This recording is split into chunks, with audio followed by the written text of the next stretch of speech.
Hello दोस्तों, कैसे हैं आप सब? आई होप आप सभी अच्छे होंगे दोस्तों।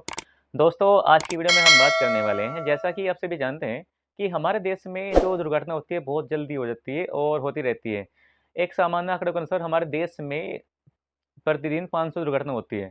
तो सरकार ने इसको रोकने के लिए बहुत प्रयास किया, बहुत कानून बनाया गया है दोस्तों, तो लेकिन अभी तक इस पे कुछ लगाम नहीं लग सकी है। तो आज हम नए एक्ट के बारे में बात करने वाले हैं। जैसा कि आप सभी जानते हैं कि 1 जुलाई से हमारे तीनों नए लॉ लागू हो चुके हैं। तो इसमें सरकार ने कौन-कौन से प्रोविज़न जोड़े गए हैं, जो कि पहले हमारे एक्ट में थे या नहीं थे, तो उसके बारे में आज हम बात करेंगे। देखिए दोस्तों, यदि कोई व्यक्ति अपना वाहन बहुत ही लापरवाही से, बहुत ही बिना किसी सोच विचार के बहुत तेज़ी से चलाता है, जिससे किसी की दुर्घटना होने की संभावना बनी रहती है। तो अगर कोई तेज़ी से लापरवाही से कोई वाहन चलाता है दोस्तों, तो ऐसे व्यक्ति को फिर 6 महीने तक की सज़ा हो सकती है, प्लस में जुर्माने हो सकते हैं। जी हाँ दोस्तों, सेक्शन 281 यानी भारतीय न्याय संहिता की सेक्शन 281 ये बताती है, यदि कोई व्यक्ति बहुत तेज़ी से लापरवाही से कोई वाहन चलाता है और उसके किसी ऐसे इसके कंडक्ट से किसी की दुर्घटना हो सकती है। दोस्तों, यहाँ पर एक समझने वाली बात ये है कि ज़रूरी नहीं है कि कोई दुर्घटना कारित हो, बस उसका संभावना उसकी कि हो सकती है। तभी ऐसे व्यक्ति को 6 महीने तक की सज़ा प्लस में जुर्माना भी हो सकता है दोस्तों। आप सपोज़ कीजिए, ऐसा कोई व्यक्ति बहुत तेज़ी से वाहन चला रहे हैं और वाहन चलाने के फलस्वरूप वो किसी को चोट मार देता है या किसी को सामान्य चोट लग जाती है दोस्तों, तो फिर ऐसे व्यक्ति को 6 महीने तक की सज़ा और प्लस में जुर्माना हो सकता है। तो धारा 125 में ये प्रावधान किया गया है दोस्तों, जो हमारी बीएनएस की धारा 125 है, उसमें ये बताया गया है, यदि गंभीर चोट लग जाती है, यदि किसी व्यक्ति को ऐसे जो वाहन चला रहा है लापरवाही से, उसके किसी वाहन से कोई गंभीर चोट पहुंचती है या कोई गंभीर क्षति हो जाती है दोस्तों, तो फिर ऐसे व्यक्ति को 3 साल तक की सजा का प्रावधान किया गया है। यानी ऐसे में उसको 3 साल तक की सजा भी हो सकती है दोस्तों।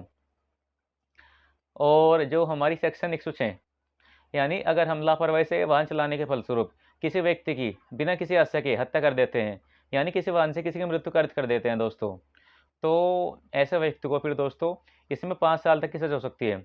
हमारा उसका मृत्यु कारित करने का आशय बिल्कुल नहीं था, लेकिन हमने लापरवाही से या फिर कुछ भी कारण हो, हमारे वाहन से उसकी हत्या हो गई है दोस्तों, वो मर गए, तो फिर ऐसे व्यक्ति को 5 वर्ष तक की सज़ा भी हो सकती है दोस्तों। और यदि सपोज़ कीजिए, यदि आपके किसी वाहन से किसी की मृत्यु कारित हो जाती है और आप अपना वाहन वहीं छोड़कर चले जाते हैं, बिना पुलिस को इन्फॉर्म किए, बिना जो नज़दीकी मजिस्ट्रेट होता है, उसको इन्फॉर्म किए, वहाँ से आप भाग जाते हैं, तो फिर ऐसे में आपको 10 वर्ष तक की सज़ा भी हो सकती है दोस्तों। जी हाँ, ये एक बहुत ही दोस्तों खतरनाक सेक्शन बना दिया गया है। जैसा कि हमने पहले एक्ट में देखा था, इसमें कोई ऐसा सेक्शन नहीं था दोस्तों, लेकिन इसमें ऐड कर दिया गया है। क्योंकि सामान्य घटना सामने आ जाती है दोस्तों कि जैसे कोई किसी व्यक्ति की मृत्यु कारित हो जाती है, तो वो खुद को बचाने के लिए जो में एक्सीडेंट पर जो रोड के नीचे पड़े हैं, जो रोड पे पड़े हैं, उनको बचाने के बिना वो वहाँ से भाग जाते हैं। तो पुलिस को उसको पकड़ने में बहुत मशक्कत करनी पड़ती है दोस्तों। तो ऐसे में यदि वो बिना पुलिस को इन्फॉर्म किए और बिना मजिस्ट्रेट को इन्फॉर्म किए भाग जाते हैं वहाँ से, तो ऐसे में 10 साल तक की सज़ा का प्रावधान किया गया है। यानी 10 साल तक की सज़ा इसमें हो सकती है दोस्तों। अब सपोज़ कीजिए, कोई मृतक फैमिली है, कोई चोटिल फैमिली है, जिसको कि आपके वाहन से चोट मिली है, उसके लिए भी सरकार ने क्लेम के लिए एक एक्ट पास किया है, या मोटर एक्ट में आप क्लेम कर सकते हैं। क्योंकि दोस्तों हर जिले में ट्रिब्यूनल बने हुए हैं। ट्रिब्यूनल में आप उस व्यक्ति की ओर से या उसके लीगल हायर जो होते हैं या उसका कोई एजेंट होता है, उसकी ओर से केस कर सकते हैं। तो वहाँ से कुछ ट्रिब्यूनल में आपको कुछ प्रतिक्रिया यानी क्लेम मिल सकता है दोस्तों।